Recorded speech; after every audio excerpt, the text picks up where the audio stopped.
Okay, we are live. Hi, this is William Ramsey. Welcome to William Ramsey Investigates. On today's show, of a very special guest, returning guest. His name is Chuck Ochelli. Last name is spelled Ochelli. If you listen to my show, you've heard him on before. And if you're watching this on Rockfin X or Rumble, you will see his website, The Ochelli Effect. So go check that out. Subtitle is Revelation Through Conversation. He has a lot of great shows on there, a lot of names that look familiar. I've been on there. As a matter of fact, we talked about the Ghislaine Maxwell trial, Smiley Face Killers, Global Death Cult, one of my books. But he's also Rex Heuermann, the Go-Go Beach serial killer. But he's come on my show. He's also known as the blind JFK researcher, and he's discussed all his excellent research into the JFK assassination. He has had a lot of guests. You can probably talk about this so-called recent drop or whatever is happening, which is another kind of topic we can talk about, which is what's going on with the JFK files and the Epstein files, because they've been in power almost 2 months now and not a lot of activity. But the topic of the thing is kind of, I think we're going to talk about kind of the change in this kind of alternate media. Unfortunately, Keith Hansen passed away in January. I've reposted some of his stuff, so rest in peace. He really was kind of a mentor to me, not really overtly, but I learned a lot from him, and he was very generous in letting me to repost his archive. So please, people, go check that out.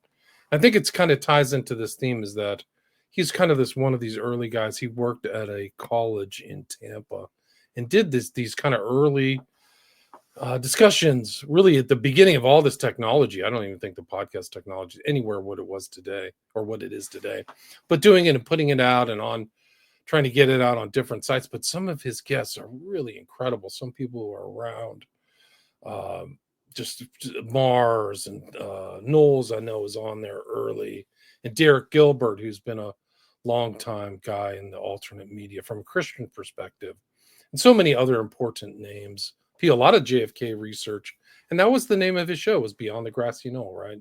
So the Grassy Knoll from Dealey Plaza. And so he was really one of, some people would, I think, falsely label him a conspiracy research. I would put him in the alternate media parapolitical research. I prefer that term. So he's left us, but he's left a great legacy. And it's kind of like this is kind of, there was this kind of like ragtag mentality. It used to be in the alternate media that's really changed with all the money and all these kind of new people.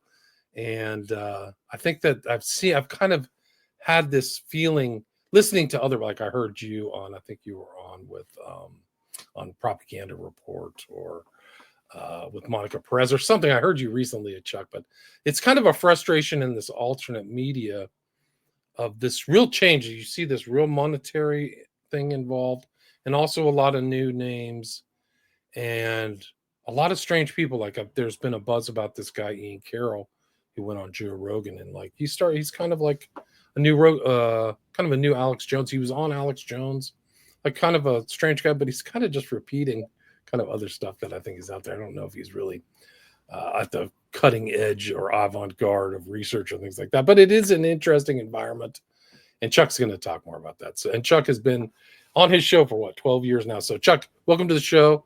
And for people who don't know your background, maybe you can talk about that and kind of what's going on with this topic about what's going on in the new media. Yeah, well, my background, not even all that important personally. Real fast, yeah, my background is not even all that important personally, but the thing is, there's a long history to this. There's a long history to this media which pre-exists the internet. We could look back at the days when Mae Brussell was doing her thing in the 70s and the 80s. We could look back at Bill Cooper. Look, we've all got our views on this stuff. And of course, there were many local radio hosts who did some amazing stuff, who revealed things that you couldn't get at your local library. You couldn't get through your television. You couldn't. And that's great. And I love that stuff. And it's all classic and wonderful. But there was also like a renaissance in the early 2000s on the internet where, yes, suddenly they didn't even call it podcasting, right? It was just this audio technology became available. We were able to maintain a broadcast, which meant that you could reach the entire world, really, so long as they had internet access. And this led to a new renaissance once again. But what's funny is the old patterns maintain themselves, William. And I find it interesting because you can either be part of the fringe or you can be part of the approved media.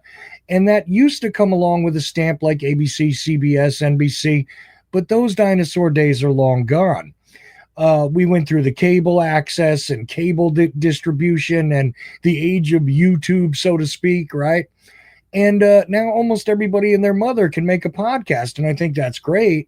But at the same time, we're kind of lost in this sea of strangeness where people that are just capable of doing a Google search become guests on these shows, which is fascinating. Meanwhile, people that do hard work, and I was thinking about you, especially this week, because I just ran across, and I sent you an email actually about the happy face killer.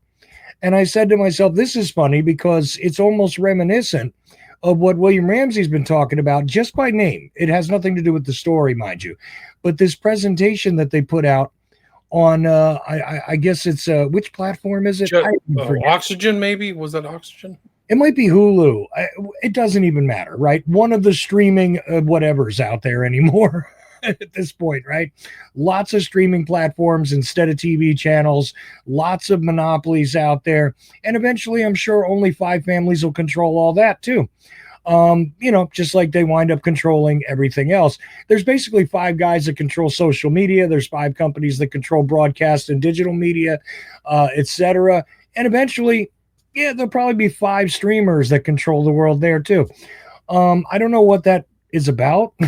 Is there some new, you know what? You might have a better answer for that. Why is there only like 5 of anything that seems to control the entirety of an entire outlet when it comes to media? Do you have an idea about that? I don't know. It doesn't seem right. It seems like an antitrust situation to me, but I think they must have something with the government or some type of allowance or payoffs. I mean, things are so corrupt right now. People cannot even comprehend, but they must have paid off people to be able to aggregate all that and just really create this appearance of multiplicity or this myriad of things, but they're really just mono culture, same messaging down all these other 5 platforms. But it should, to me, it shouldn't be legal.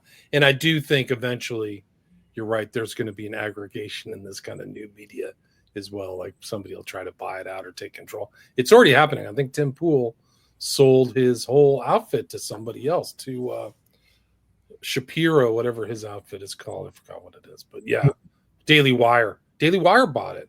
So this kind of centralization and this kind of like, I'm going to stake my flag over this new alternate media, I think is definitely going to take place. Well, that's been happening, right? I don't know if you got one of these offers, but it seemed like everybody I knew that had a podcast outlet a few years back, we all got offers actually to buy our archives, to buy our platforms, etc. I mean, they didn't offer me a lot of money. It was only like $125,000 or something. But anyway, and it would be a ton of money to me personally. But is it worth the entire decade's worth of work that I put in? I mean, if you average it out, it's not. So I didn't go for it. Plus, I would have to sell all my future, work and everything else to these people. So there were deals that were offered to people. And we've watched this consolidation of the broadcast media, again, even through radio, all these things. And why do I bring all this up? Because it creates a landscape in which you have the approved, right, outsider media, and then you have the actual outsider media. And the funny thing is that they're all starting to, I don't know, resemble one another. We have a homogenous sort of vanilla blend of agreed upon material. And I find it fascinating that there is simultaneously a shutdown in, being able to criticize certain things. I'm telling you, you're going to be a terrorist if you have anything negative to say about Israel. Which, you know what, you might have your own geopolitical beliefs about it or religious beliefs about it, and that's fine and dandy. But I'm telling you, any critique is going to be a problem for you soon. And you know me, I'm not one of these guys that, let's be blunt. There are people out there that want to blame everything in the world on the Jews. Okay, this is what it is. The Jews, that's what they got to say about it. I'm probably getting you in trouble on a platform somewhere. Apologies, but it's okay. These platforms are fine. Everything's fine. Good. I've criticized Israel and Jews before, so it's okay. I've criticized Catholics and Protestants too. So Oh yeah. they're not special. I No, mean, they're not special targets for me. see, to me, that's the idea. I've criticized organized religion many a time, but the thing is, I'm not out here to apologize about it or anything else. I'm just taking note that this is going to be an interesting time if you have anything negative to say about the state of Israel. It's going to be an interesting time if you have anything negative to say about our man in Washington. It's going to be an interesting time, you know, and I don't know. This does not bode well for people that believe in, free thought and freedom of expression. And I don't know, that thing we call the Constitution, where, that First Amendment's pretty interesting and interlocks a lot of interesting freedoms here. I mean, if you destroy the freedom of the press by co-opting it and turning it into a homogenous, wasteland of disinformation, I mean, what's left? Well, people's personal expressions, if they're all controlled by the digital, control grid, which is, owned by, again, those 5 billionaires or so that seem to control all the social media platforms. Nobody knows how to write a letter anymore. So what's left? We're going to email each other with real information? I mean, is that all that's going to be permitted? I don't know. These are my free-flowing thoughts at this point, William. And I know it probably sounds a little crazy and a little like tinfoil hat-ish, but I can't help it. I see what I see, and maybe it's just my human being side of me, seeing pattern recognition here. But what are your thoughts on it? I really want to know. I think it's interesting because we've had obviously a change in administrations, and this new administration has given a lot of talk to free speech. You had Vance kind of scolding the EU about, breakdown of speech, and it's definitely happening in Britain. Like, you can't post anything. Somebody will show up on your, doorstep to arrest you.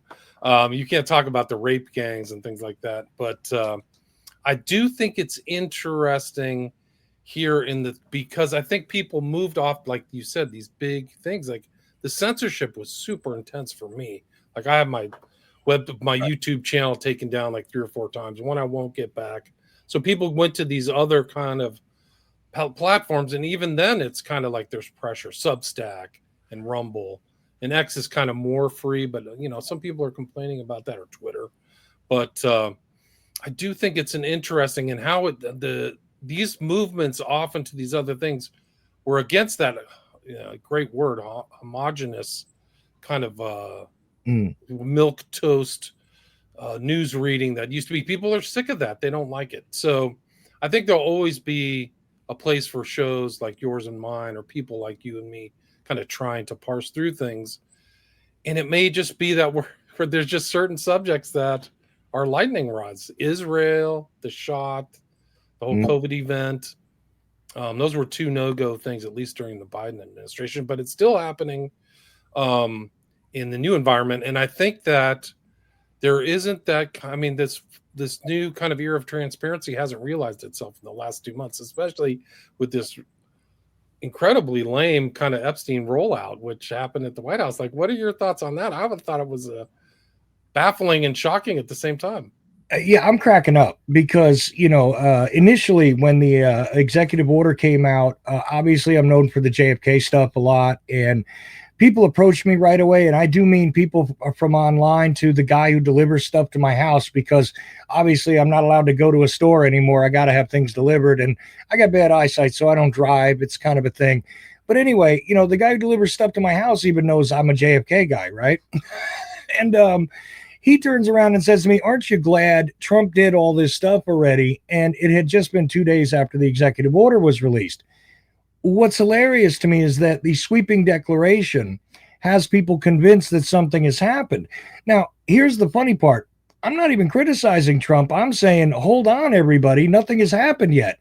And people can't get past that. It's really interesting because they expect instant gratification from all directions, but they'll have a little more patience, or they'll invent the event that they want to see happen, and they'll say it already happened, even though it hasn't. It's really interesting. Trump already did this. No, he didn't. He put out the executive order. I read it. Did you? And that's the conversation I keep having to have. No, there was a 45-day limit for this. There was a 15-day limit for this. Now, he has gone over those, deadlines now, and we still haven't seen a lot of things materialize. Plus, all of a sudden somebody tells me they had 3,000 new files with the FBI and maybe they don't now. I guess Kash Patel hasn't quite gotten his sea legs yet. Let's see what happens, is what I say. And I'm not even a fan of Trump because there could be a lot of revelation here. There could be a lot of stuff. But then again, maybe we'll just get another fizzle because past two administrations, and one of them was a guy named Trump. In 2017, he could have done nothing and let a whole bunch of stuff that was already vetted in the 1990s be released by the Assassination Records Review Board, right? So Trump kicked the can down the road. And the Biden administration tried to take the can away and hide it on us, and say, no, there's no can to see here. That's what they did with the JFK file stuff so far. The Epstein thing is even worse, though, because from what I can tell, I mean, I hate to agree with a whole lot of other people, but, I like being the contrarian who's got that rare piece of information. But I got to say, it looks like a whole lot of nothing got released on the Epstein thing. And, being somebody who's somewhat read into it, I got to say that's really disappointing from the people who are supposed to be transparent. But then again, maybe we need to stay tuned there as well, because that was only phase one, right? I mean, I don't know. I'm trying to keep an open mind as we're getting exactly what Steve Bannon said we would get, which is the zone completely flooded with information, with brand new outrage, with brand new sweeping declarations so continuously that we would not have time to think. Now, he said the media wouldn't have time to catch up. But if the media can't catch up and the people can't catch up, what do we got? French fries and no ketchup. Here we are, and yes, I'm being a little bit facetious and I'm being a little bit sarcastic, but what else am I supposed to do in an atmosphere where, again, you can't keep track of the different declarations and what has and hasn't happened as we go here? Yeah, I think he flooded the zone pretty well. I think Trump followed that advice. What do you think of that? I think it's incredible. I think that they haven't brought it out. Like did you read the presidential directive, right? But apparently that JFK said you can release it at your leisure or something. Like there wasn't a time frame on it. It just said release what you got if you can. Like I heard that there was a carve out in it. So that's very suspicious to me. And all that stuff like this, like fanfare, like I think you're right, flooding the zone. But the fanfare around the Epstein files was built up in the alternate, at least I only read the alternate media. It was built up to a crescendo and then it was just a big splat. Like I'm familiar with the Epstein files. I read all that stuff back in 2018. Like I read Giuffre's autobiography. I know all the people she said she slept with, including Mitchell, which is a whole nother story. But like all those documents were already out. There was an unblanked out copy of the black book that they blacked out for this folder.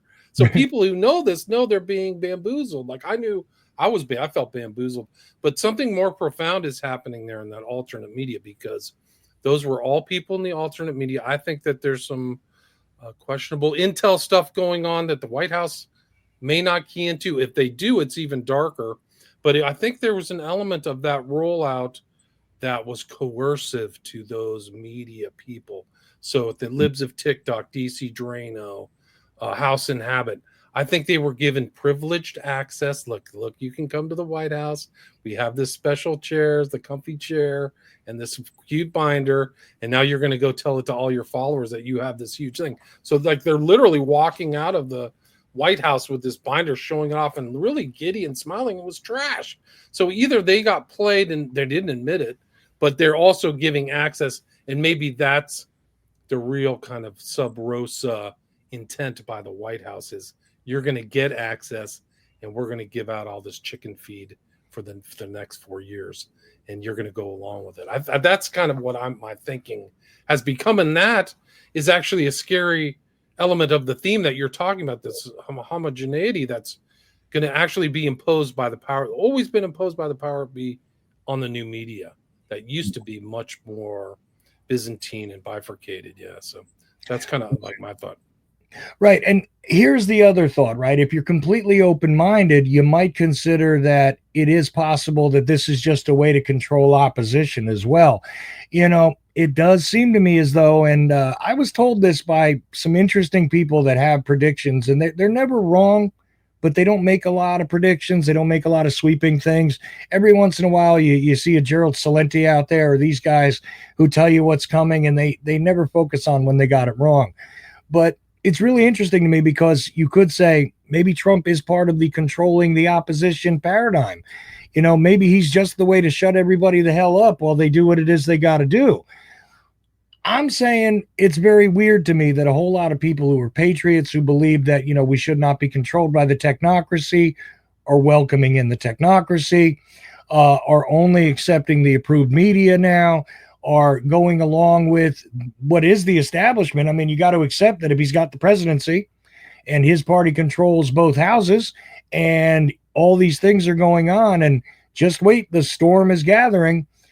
If you're trusting the plan, it looks like, I don't know, not a lot's being delivered for you, unless you're really happy with the cuts in, government jobs. I mean, if that's something that makes you happy, great. I can see where it would. He's supposedly going to go. Oh, did he launch that rocket to go get the astronauts? Do you know if that happened? I missed that story. Did it happen? I don't know. Did it? Is that rhetorical? Because I don't know. No, but you see what I'm doing is that it's like every few minutes I'm like that cartoon dog, Squirrel. I can't even keep track of the flooded zone. But at the same time, I know that we haven't gotten a lot delivered yet. Now, again, some people would say that you need to be patient. Things are changing rapidly. But I also don't trust Elon Musk. Right? I don't know why anybody does.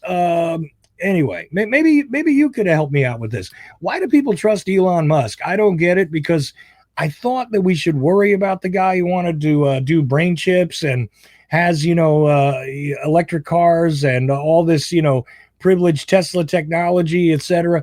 This guy, I thought, wasn't supposed to be trustworthy. I know he supposedly brought free speech back to Twitter, but all that I noticed increase since he's been back is the porn bots, to be honest with you. They rapidly increased. I can't get through a day without, some little girlie trying to convince me that I need to go check out her private camera shows on Twitter X at all. But that's the only thing that really increased. I mean, he did reinstate some people, but again, which people did he reinstate on Twitter? Take a look at who's part of the approved narrative. A new story is forming here, and I'm not saying I have the complete story in hand. What I'm saying is we're watching something new emerge here, something different, and I don't think it's good for the majority of us. I just got to say, William, maybe it's just me. Maybe it's just my conspiratorial mindset, which is really funny because they suddenly changed the word conspirator into something that I thought you had to be actively part of a conspiracy to be a conspirator.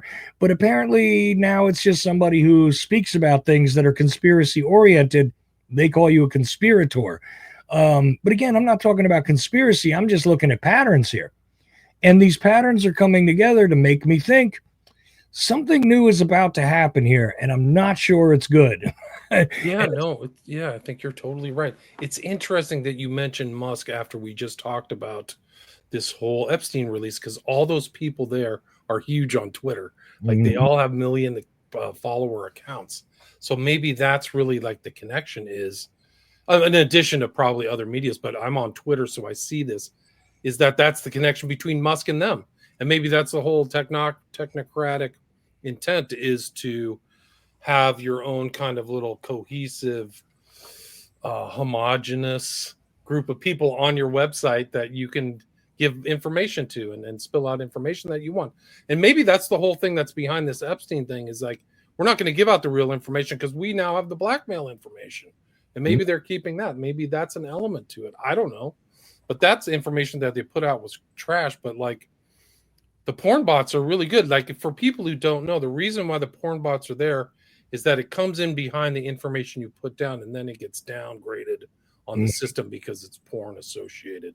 And I literally had like a porn bot yesterday in a nanosecond. Like, wow, I just posted this. How do you know what's the information that I'm posting? Like, I don't even know. Like, because some of the stuff I don't get porn bots, but like that needs to be cleaned up on. Oh, no, they've drastically reduced the traffic to my podcast, because almost every time I post, I put out a new podcast within seconds. They're liking my new podcast, and it's a bunch of them where You got one picture of a woman. Oh, by the way, go to my OnlyFans, and that's all there is to it. And I don't even know if these aren't just AI generations, or if they're real people that maybe make a living that way. And again, I don't begrudge anybody's. I feel like I'm in one of those mob movies. I don't judge any way a man makes a living. You see, when he's talking to Salazzo about the drug game. Right. I don't judge. Listen, if you do something and you're not harming somebody else directly and you make a living off it, more power to you. Go. But the thing is, I think most of it's AI generated, and it's really weird how these brand new porno bots are jumping on my podcasts immediately and directly affecting the traffic coming from Twitter or X, because I still have the ability to track that. I'm not getting the engagement from X I used to get, and I've only got a couple thousand followers, so we're not talking about huge numbers here, but drastic changes are drastic changes. And I didn't even think to mention that until you brought it up. Yeah, that's happening with these porn bots, right?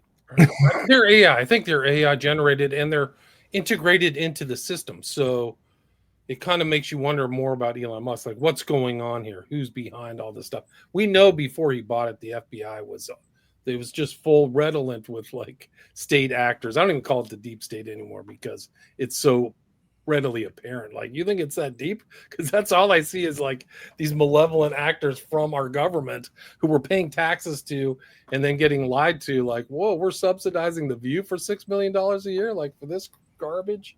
Somebody said, like, we're paying. A funny comment on X today was like, after they said $6 million The View, somebody wrote, so we're paying for our own torture. Well, see again, context though. Here's the amazing thing. We also found out that suddenly Russia was paying a bunch of podcasters and stuff too. And if you take notice of a bunch of people that disappeared, I know I'm not supposed to believe anything about Russia, right? But the thing is, I believe in a lot of these larger state entities buying influence across the internet where they feel it's appropriate. Of course they're going to. They're going to buy their influence in media wherever it's available, and to the highest bidder it will go.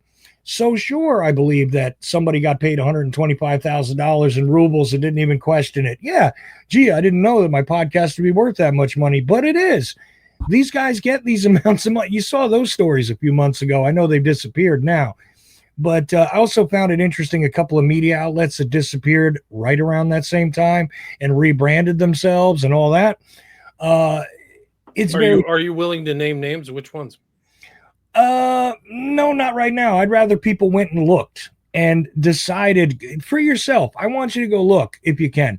At around the same time all those Russian stories came out, there was a few media outlets that were in the alt world that suddenly rebranded, disappeared, and retired. And you should look at that. And also look at the fact that I'm not just blaming Russia or taking a look at the US or the DNC buying influence. I'm telling you, this is done all over the map. And indeed, they're going to invest their money where they think it's best spent. So, do I believe Russia buys influence in the alt media? Yep. Do I believe Americans buy influence in all sorts of, or the American state, I should say, not Americans, because you and I don't get a chance to, put in a bid. But the thing is that does our state get to do that? Sure they do. And anybody with a significant amount of wealth who wants to purchase influence is doing that. It's just like when people say, well, you honestly believe that the Russians wanted to influence our elections? Sure, why not? And why wouldn't they influence any election that might affect them if they thought they could get a better outcome with their influence? And every state, again, you think the Chinese are not doing this nice and quietly everywhere we go? Come on, let's be real. Who owns who instead of who made who is the biggest question here anymore. And how much of them do you own? Because can you purchase them outright for just a little bit of money? Does it cost, $1 billion like you were telling me? And it's true. Joe Rogan has the $250 million a year or whatever. And poor Howard Stern only gets 125. I think. I haven't checked in a while. And maybe he's canceled now. I don't know. It's hard to keep track. But the point is that do I believe it? Sure.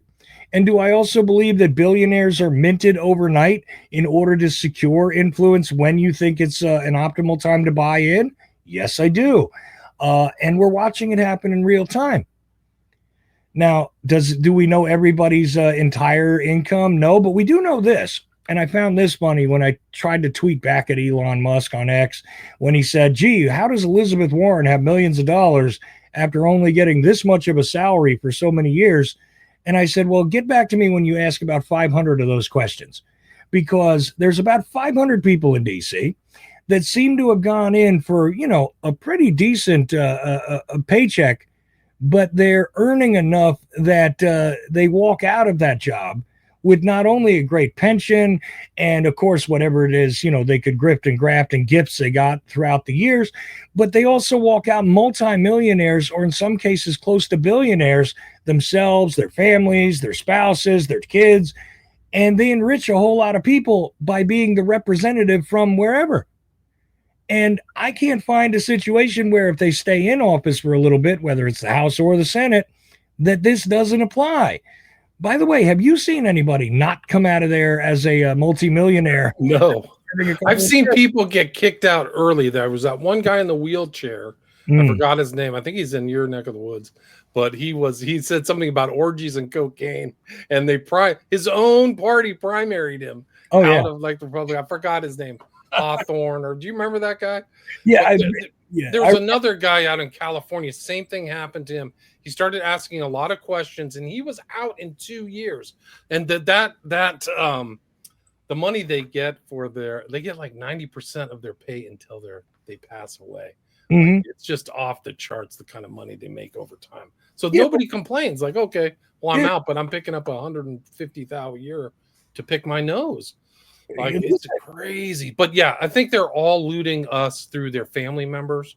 Mm-hmm. And I haven't come across anybody in Congress who isn't funneling money or wealth or some type of thing through either their wife or son or daughter or something. That's the default. That means they're all doing it. Yeah, it doesn't matter, by the way, which, because they go, oh, no, the Democrats. Oh, no, listen, Bernie Sanders is doing just fine. Okay, the champion of the poor is doing just fine. He's got plenty of millions of dollars to go, and he's not even done yet. I don't know how long he'll live afterwards. The guy's pretty old. I found the one. He has better camouflage, Chuck. We should have done that ourselves.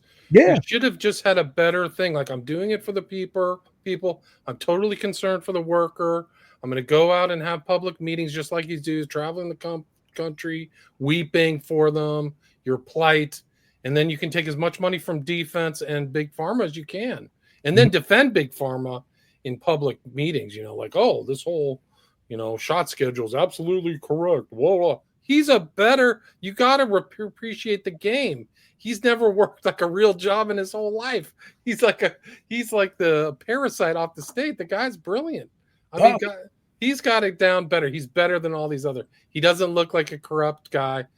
Granted, to me, he's one of the biggest parasites that's ever lived in this country. No question. And he says a lot of good things. Like, I like a lot of what he says until we get into vaccinations and nonsense like that. I like a lot of what he says, about wealth disparity, but that's the ironic part about it, right? He's perfectly cloaked. So let's go away from him and just take a look at Mitch McConnell. How well do you think he's going to do going into retirement? I bet you he'll be fine. He's not going to have to worry about any glitches in his bank account for sure.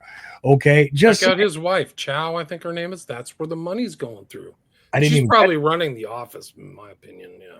Because he's not doing well.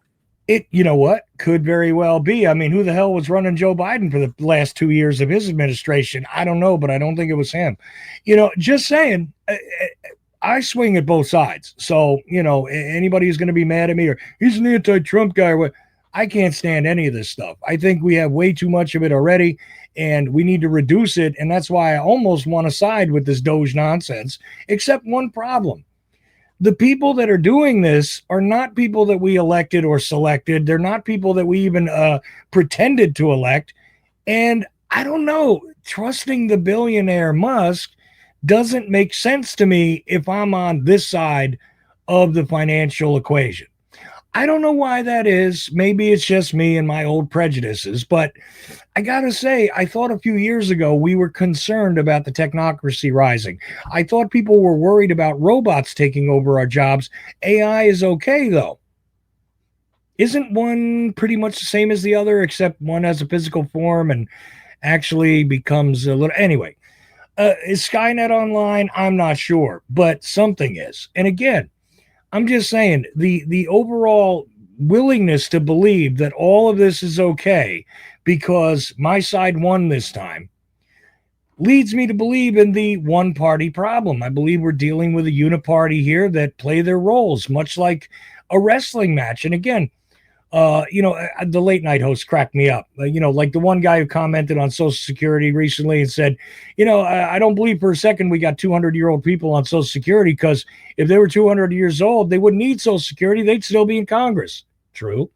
But also Jon Stewart, going out and saying, look at the heel turn from John Cena. This is what's going on in politics. Now, he made the right analogy. I don't know if he made the right analogy about the right situation. But this is what we have at this point. Here's your good guy. Here's your bad guy. At the end of the day, the same people are going to benefit. But you, the crowd out there, the ticket paying public, you have the right to root for whichever guy you think you want to root for. But at the end of the day, one corporation pays them. At the end of the day, one entertainment group actually benefits. Oh, wait a minute. That sounds like what I was talking about earlier. We have a WWE reality. So it makes perfect sense that we should have some of them in the administration. I bet you if Vince McMahon wasn't so toxic socially right now, he'd be in there too. And I don't blame any of them, actually, because this is apparently what everybody wanted. But I find myself a little confused, William. Again, maybe it's just me. What do you think? I think it's just crazy. I think it really is the uniparty. I think their interest is to perpetuate the system as is. They don't care about spending bankruptcy because they're all at the trough and they all made tons of money. Yep. And I think that's really it. So maybe like you said, WWE, they're just, it's all sound and fury, flooding the zone with the enemy, right? The Democrats are bad. The Republicans are bad. Big orange man bad, but they're just got their hands on the take and looting the system. So, and through NGOs, that's another good laundering system too. Is everybody starts their NGO and then gets from the funding bills go straight to their family as NGO or nonprofit or something. Incredible stuff. But how could you root for the Undertaker? Don't you know Kane is the rightful brother? I mean, I'm going back out because I'm not up on wrestling anymore. I can't stand to watch it anymore. But I'm almost feeling like I should because it really does tell us what's going to happen next. If you take a look at the different turns, the face versus the heel, and this is what we get. You gotta believe in this because, and they used to do this with a guy named Sergeant Slaughter, by the way. Again, going back to my childhood, where for some reason or other you were chanting USA, USA to a guy who never even served in the military. You know what I mean? Who was wearing a drill sergeant thing, and that's an order, and it's great to pretend. Okay, but at the end of the day, we're all suffering down here. I don't see my prices changing. I don't see my world changing. And oh, by the way, the Democrats were telling us how great the economy was doing. Now the Republicans are telling us how great the economy's doing. I need to ask you, William, how great is your economy doing? Has anything changed for you? Because I don't know, past couple of years, all I see is a downward trend in my, quality of life and an upward trend in my cost of living. And yet they keep telling me how much greater it's getting every time one of them changes places.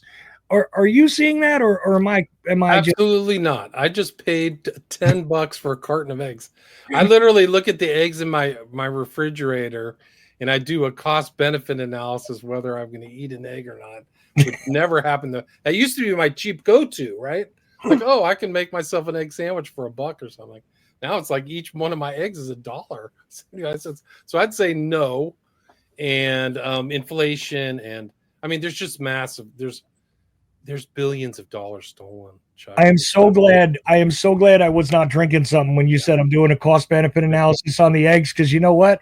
You just voiced a private thought that I did not want to voice on my show or yours. And I'm doing exactly the same thing. If I go to the refrigerator before I open it, I think about the cost of what I'm about to pull out now. Anytime. And I go, am I really hungry or should I, you know what? I can wait. Me too. Maybe it's a good weight loss thing. So maybe this kind of, privation is actually going to be an upside. I'll drop 10 or 20 pounds. Like I've literally gone in like, do I want to go to the store and get another $100 bill, or should I eat some leftovers or just not eat? I've literally walked away. I just said, I'm just not going to eat anything. Yeah. So I guess that's what it's like. But yeah, I don't see any real benefit for me or anything. I mean, I live in California. Everything's super expensive here. And nobody who comes to California stays, by the way. They all leave. So only the people in California who've had this kind of tyrannical economic system grow up around them stay because they're used to it. But nobody moves here from like Minnesota or Florida and stays. They all leave because I've been here for 20 years. So I've seen it happen over and over. So here, I mean, it's just run by a total idiot and nincompoop. I forgot you were in California. Let me ask you a deep question here, because Gavin Newsom, you want to bring all this stuff together. Gavin Newsom has a podcast now. Right. Bannon was on it, his second guest, right? Well, he's bringing but you see, he's bringing everybody together. It's so funny to me, because this guy is supposed to be the evil villain of the left wing, and yet he's bringing all the right wing evil villain. It's like, is this the Legion of Doom now? Kirk and Bannon are his two first guests, two guys from the right. What's he doing? And why isn't he doing his job? Like literally the whole state is going down the tubes. Crime is out of control. They had a fire that $250 billion in losses that there's not like, we should have like a commission to figure out what went bad so it doesn't happen again. That hasn't happened. Karen Bass, who's the mayor of LA, has a recall, and she hasn't acknowledged any fault. She has never said they're sorry either. And those people are not going to get their houses back. I mean, it was beautiful up there. A lot of people may not know that part of LA, Pacific Palisades. They don't know it because they keep it quiet, but it's actually nicer than Beverly Hills.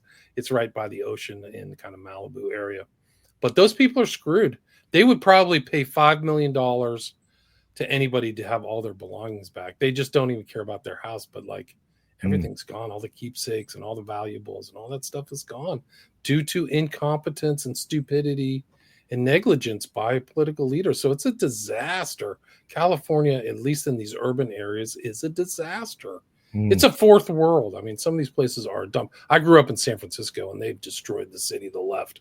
So I have like a real visceral derision and disgust. I don't hate them. They're so evil and pathetic. Like I just view them with like revulsion. Like, how could you do this? Like, they don't believe in basic civilization.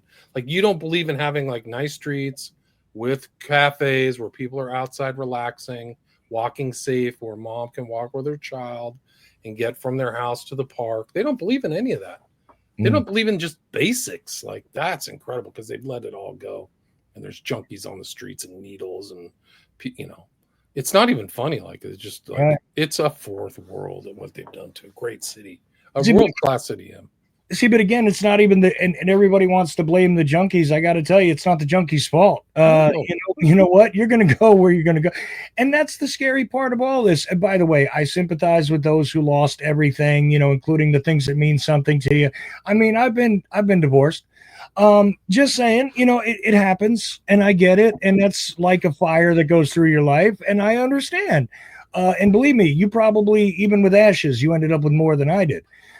But jokes aside, think about the weird dynamic that's going on there. And like you said, I thought the governor was, they tell me that's a very tough job to run a state like that. It's one of the largest economies in the world. There must be a lot of things to do. And this guy has the time to do what I do on the side. Okay. Right. I don't know. Make it make sense. Make it make sense. I would love to. I mean, the whole city, it's like a running joke, this whole speed train that they've had where they've wasted billions of dollars. There's like $100 billion missing. And they have this one bridge in the center part of the state with no roads to it. Like, it's off the charts. Like, it's funny. And nothing gets done because it's become a one-party state. So you don't have any inquiries, commissions, no legal stuff. It's happening at the federal level, thank God. But there's like massive criminality. Where'd all that money go? And there's other smaller things that have happened. Like, you'll see work sites in California where like the pylons are up, the trucks are there and nobody's working, and it'll be like that for months.